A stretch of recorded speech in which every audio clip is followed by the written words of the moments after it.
melihat pengharapan intergenerasi. Saudara bicara intergenerasi, mari kita dengarkan lagu ini.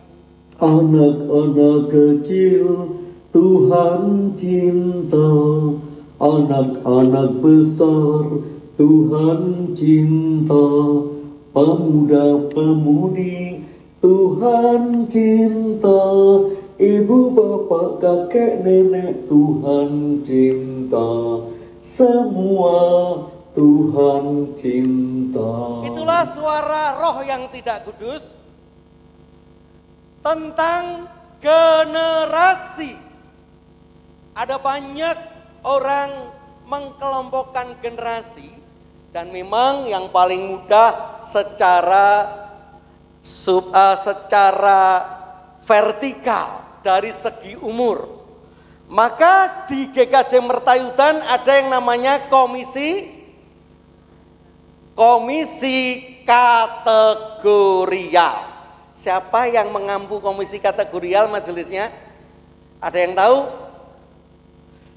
Monggo berdiri pengampu komisi kategorial, Bapak Penatua Tony Suharyanto. Jangan-jangan nggak tahu. Nah, komisi kategorial dari segi umur dimulai dari yang paling umur kecil, yaitu komisi anak. Ketuanya? Ada yang tahu ketuanya? Bapak Sulistiono. Hadir enggak? Oh, hadir enggak ini? Silakan berdiri. Oh, wah ini dia. Karena memang komisi anak yang kecil, ketuanya juga harus kecil. Lalu komisi pemuda remaja. Bapak Ibu tahu ketuanya siapa? Wow, cantik sekali ini. Silakan berdiri. Di luar atau di dalam ini? Ayo Mbak Senen. Nah ini dia. Bapak Ibu sudah melihat belum? Lihat dulu. Ayo diulangi.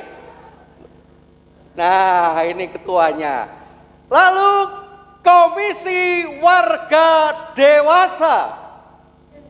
Silahkan Bapak Tamen berdiri. Nah, lalu komisi Adi Yoswo, Ibu Mundiah, silakan berdiri. Oh, tahun baruan mungkin. Nah, lalu setelah komisi lanjut usia, ada komisi apa lagi? Tapi itu bukan kategorial, karena yang meninggal belum tentu lansia. Itu komisi intergenerasi secara umur, saudara. Tentu itu yang paling mungkin dikelompokkan. Tetapi faktanya generasi tidak hanya dilihat dari secara umur, dari secara vertikal, tetapi juga secara linear, secara horizontal, punya kedudukan yang sama, tapi permasalahan yang semakin hari semakin rumit. Mari kita lihat firman Tuhan 4 ini. Yang pertama dari Yesaya. Diciptakan alam pria dan wanita, dua makhluk dalam asuhan dewata, ditakdirkan. Bapak Ibu tahu ini judulnya apa? Sabda Alam. Yang mencipta Ismail Marzuki. Nah mari kita baca ayat kita yang dari Yesaya ini Bapak Ibu. 1, 2, dan 3. Seperti pengantin laki-laki yang mengenakan perhiasan kepala, seperti pengantin perempuan yang memakai perhiasannya. Sadar atau tidak sadar, kita punya dikotomi, yaitu memisahkan gender antara laki-laki dan perempuan. Ketika kita sudah memisahkan itu, maka ketika di fakta lapangan berbicara beda, kita nggak siap. Bahkan kadang-kadang kita menghakimi seolah-olah di luar itu tidak ada pengharapan bagi generasi yang seperti itu. Mari kita bongkar pemahaman gereja yang harus berbeda, saudara. Memang ada banyak polemik yang terjadi. Walaupun sebenarnya di kitab suci bicara di luar gender laki-laki dan perempuan itu sudah ada gemanya. Bapak Ibu pernah membaca mungkin apa yang dikatakan oleh Tuhan Yesus? Ada orang yang tidak bisa kawin dan mengawin. Pernah baca ayat itu? Nanti dilihat di mana itu. Pernahkah yang mendengar sida-sida dari Ethiopia? Pernah dengar? Lihat nanti di surat-surat Paulus. Jadi sida-sida itu orang yang mengasuh putri-putri raja, bahkan istri-istri raja, selirnya raja, supaya aman dia dikebiri.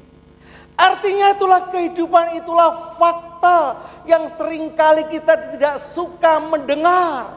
Tapi itulah fakta, ada generasi yang bukan mengacu pada perempuan dan laki-laki.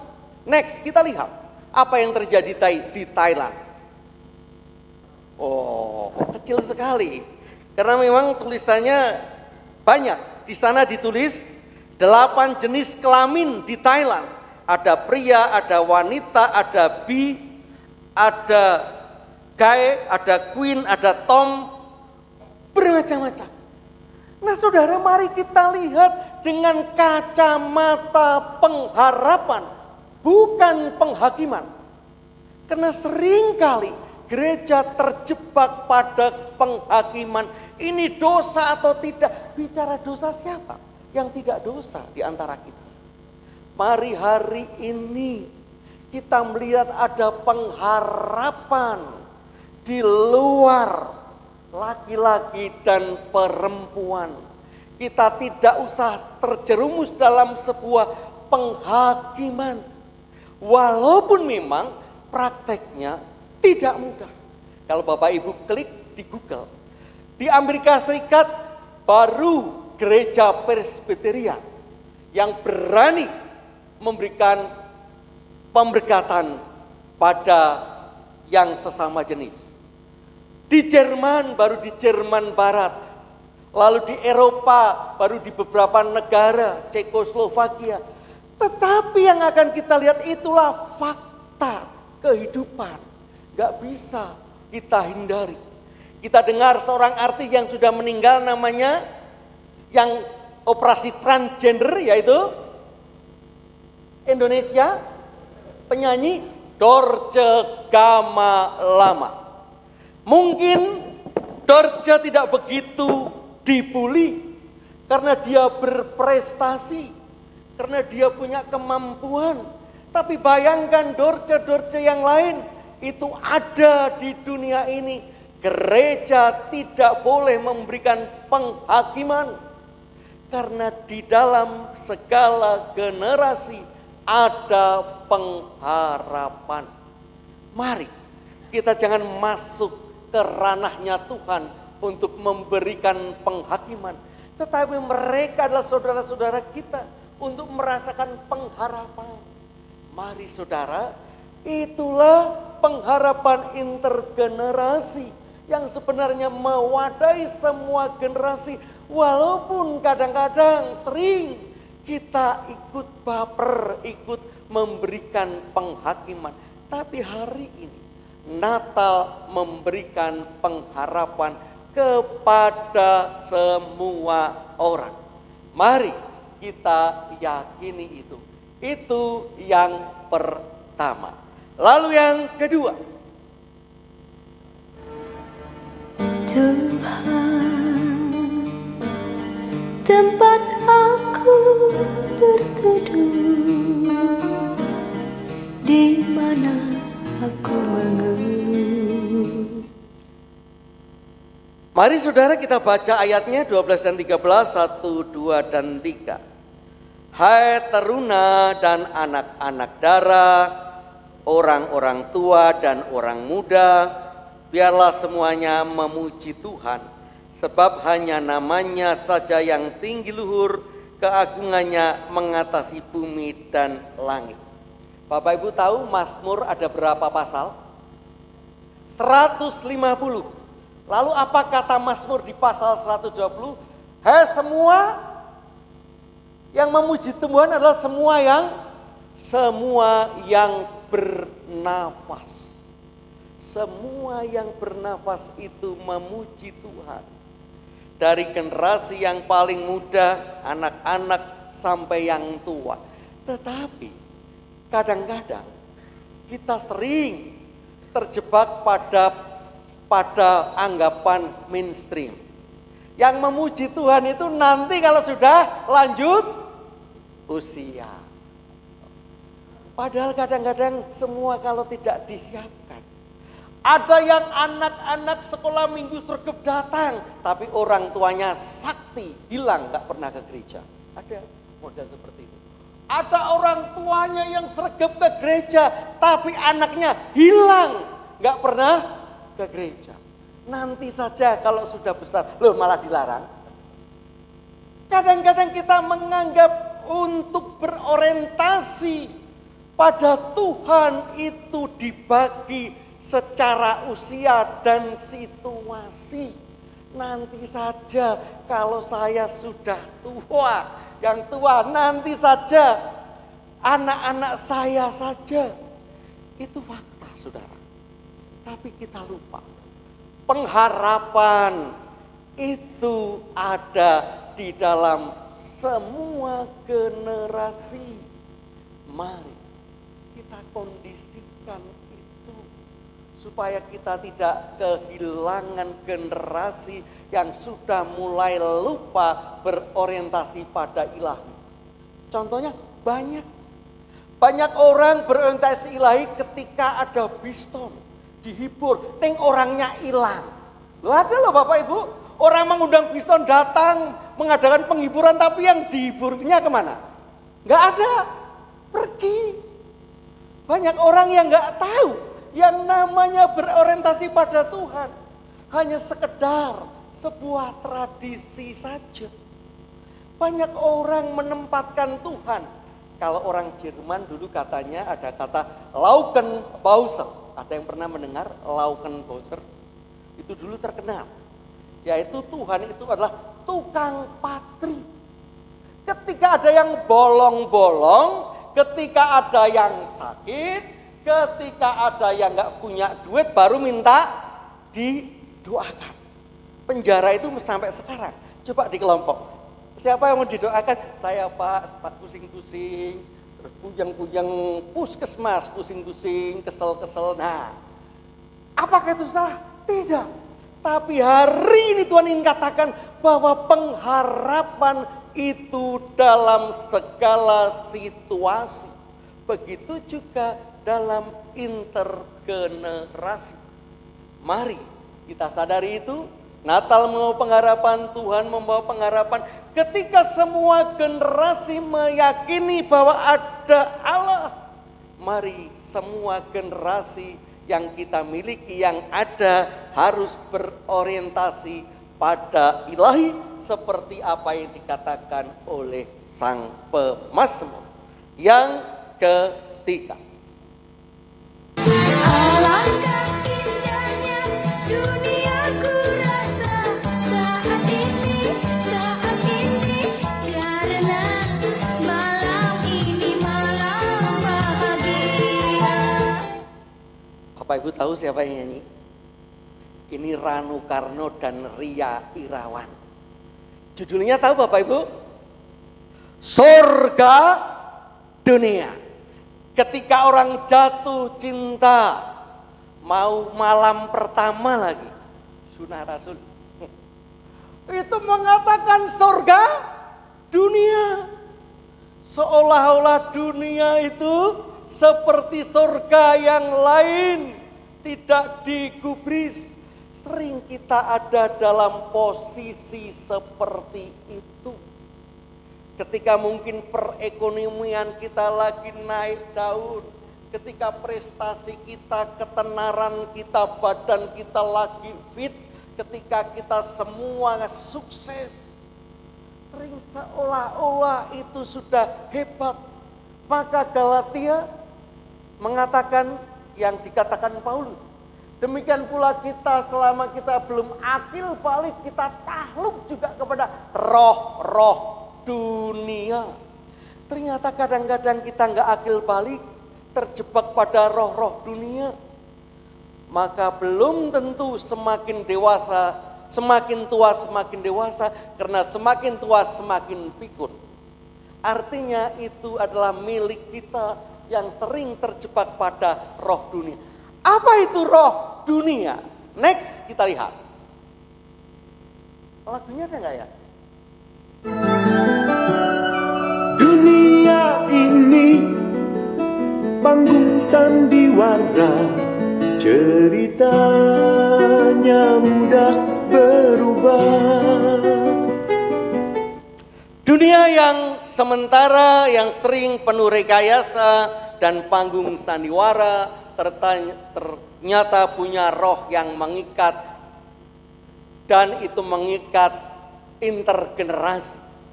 Yang pertama, nah ini namanya penjara game online. Game. Kemarin ketika persiapan ulang tahun gereja di Blundu, Bapak Ibu, ada 2 anak kecil, saya lupa namanya, putranya Pak Dewo dan putranya Pak Dwi, cucunya Pak Prasetyo Utomo. Asik sekali. Begitu sudah berdua, handphonenya dipasang, jebret. Nari mereka. Ternyata buat TikTok. Lah, itu kan game, itu yang sederhana. Belum lagi game sampai matanya juling banyak. Sekarang generasi sekarang hati-hati, game itu lebih menarik dari guru sekolah minggu, apalagi pendeta. Game sekarang lebih hebat, menawarkan banyak pilihan.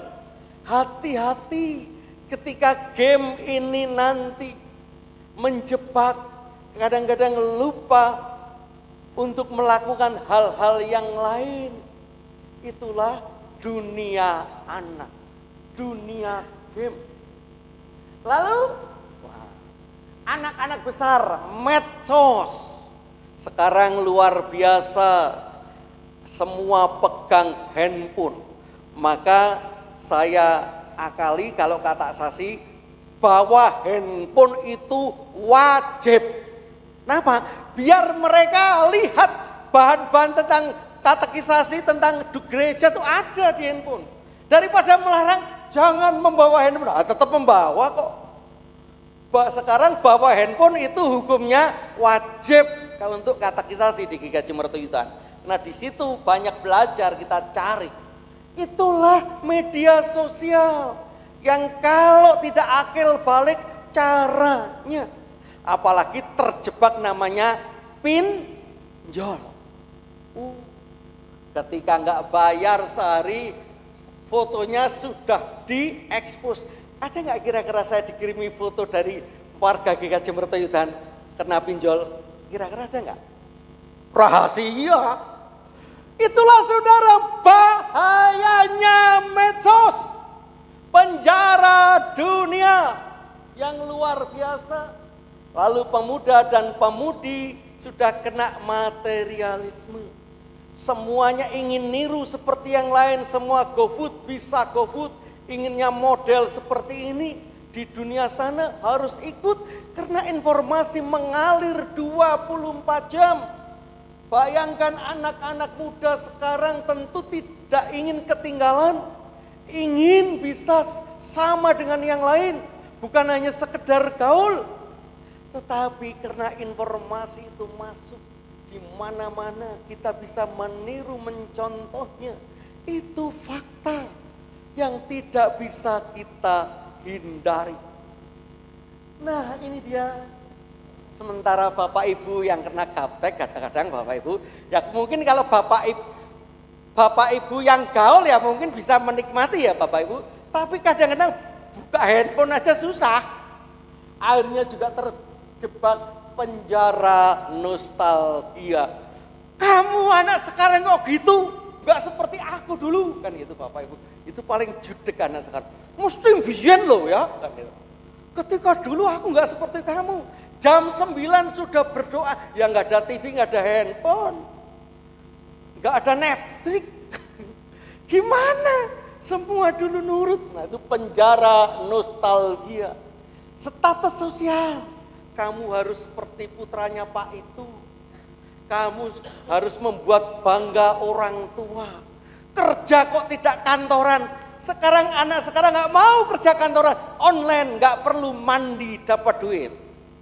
Lo anak orang tua nggak siap, katanya kerja tapi nggak keluar kamar, nggak sikat gigi, nggak mandi, makan GoFood lagi, mau dimarahi dapat duit sendiri. Itulah saudara, ada sebuah cross antar generasi. Itulah roh dunia. Ketika dulu menara Babel dikacaukan dengan bahasanya, hari-hari ini ada kekacauan bahasa antar generasi yang kadang-kadang kalau kita tidak sadar kita saling menghakimi. Cah saiki iki beda karo sing biyen, nak biyen ki sopan, nak saiki ora. Lho sopan kepiye wong aku WA kok kon sopan? Ya kan Bapak Ibu, apakah WA sopan harus mandi dulu pakai WA? WA saja kan tinggal cek pesen. Sudah nggak harus mandi, nggak menoto bahasa Jawa. Kalau sudah siapkan bahasa Jawa salah, Pak kulo badhe tindak kleru. Oh, itulah antar generasi komunikasi menjadi roh dunia yang menjadi prahara ketika tidak kita sadari. Tapi hari di dalam Tuhan, mari kita berkomunikasi. Mari kita satu berorientasi di dalam peribadatan dan di dalam Tuhan, maka ada komunikasi yang indah di dalamnya. Kita saling menerima, kita tidak harus saling menghakimi. Karena itulah bersama Tuhan ada pengharapan. Dan yang terakhir, gereja bagai bahtera di laut yang cerah, mengarahkan haluannya ke pantai. Bapak Ibu tahu gambar gereja mana? GPIB, dekat Mall Trio Plaza. Mari kita baca ayat kita 1, 2, dan 3.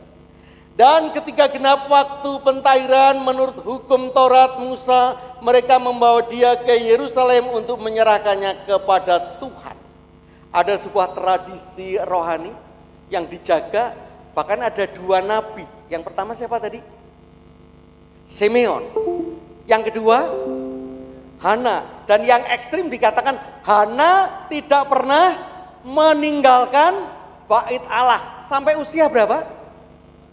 80 lebih kan gitu. 84. Enggak tahu ini dari hitungan mana. Jelas saya belum lihat KTP-nya. Tapi yang jelas Bapak Ibu, ini membuktikan ternyata ada generasi-generasi yang kolot, generasi-generasi yang ortodok, generasi-generasi yang mungkin dianggap gak gaul, tetapi mereka bertugas untuk menjaga sebuah tradisi rohani. Hati-hati ketika tradisi rohani itu tidak dijaga. Hati-hati, maka ketika usia 8 hari orang Yahudi diapakan? Disunatkan. Usia 12 hari dibawa ke bait suci. Itu sebuah tradisi yang harus dihargai, jangan sampai hilang. Perkembangan generasi boleh-boleh saja, tapi ingat, tradisi-tradisi rohani pasti itu berguna untuk menjaga supaya kita tidak kehilangan pengharapan. Ada banyak kita tidak sadar ketika anak-anak kita sukses di dunia kerja, sukses di dunia ekonomi, sukses di dunia politik, tapi tidak sukses berorientasi pada ilahi. Mari kita bangkitkan itu. Apakah kita juga berpengharapan sampai anak-anak kita mendapatkan pengharapan kekekalan? Kalau kita masih rindu itu, Kalau kita masih menginginkan itu, mari kita jaga tradisi rohani itu seperti yang ditunjukkan oleh Tuhan Yesus. Walaupun dia penguasa dunia jagat raya, tapi hargai tradisi manusia karena dia tinggal di antara kita. Mari saudara, kita akan menjemput malam tahun baru memasuki tahun 2024. Generasi-generasi kita siapkan supaya bukan hanya berpengharapan di dalam kehidupan yang sementara, tapi berpengharapan di dalam kekekalan bersama Tuhan. Amin.